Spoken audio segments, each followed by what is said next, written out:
So live at CES 2026. 26. It's been a 25 was a year.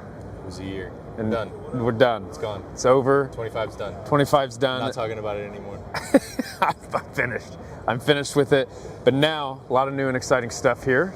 Of course, another new year, a lot of new technologies, new stuff coming out.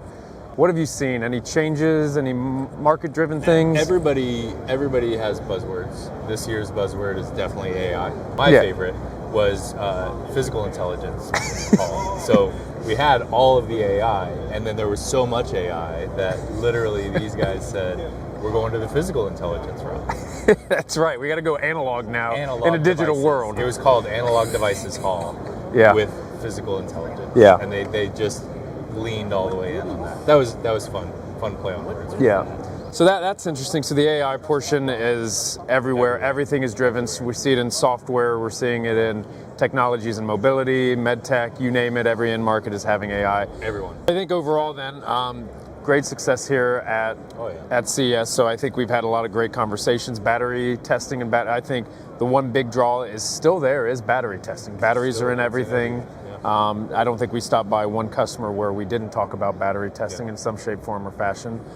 So I think that's still going to be one of the biggest parts of AR business and our market, but also the markets of everyone else. And even in the wearables space, we've done some failure analysis recently on wearables that their construction was weird because it's a weird form factor, and so lots of the wearables and consumer products where they have a battery in there, they have to have a special form factor. There's stresses, there's strains, there's design and build parameters that matter a whole lot. And when you ask them about that, you say, hey, well, have you had to look at this failure mode? And they kind of smile, and they know you know what they're talking about. That's where it's also nice, where we bring that talent, that skill of, we've seen a whole bunch of failures. Have you seen this? And if they say yes, then they know and you know, and it's that shared commonality. So it's always interesting. Yeah, and I think that's one area really a lot of these companies are looking into because they're integrating batteries. I mean, we saw it in socks.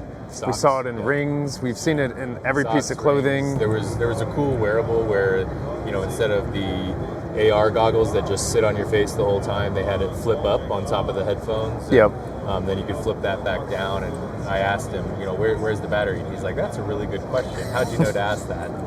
We were kind of laughing because it's like, well, I've seen a few of these devices. Right? So, and I think that's something that we can obviously help with, because that's something that, from a de-risking of your end product that you're trying to make, that's one thing that, again, the failure modes, as you sort of alluded to, they need to keep those front and center, because obviously these are wearables. It's bad for the industry to fail. It's bad for the industry. They fail, and that can bankrupt your company. Yeah, and everyone loses. More so the company themselves. We're just in the business of making sure that your product is fit for purpose and hits the market as you intended to hit, but for them, that can make or break.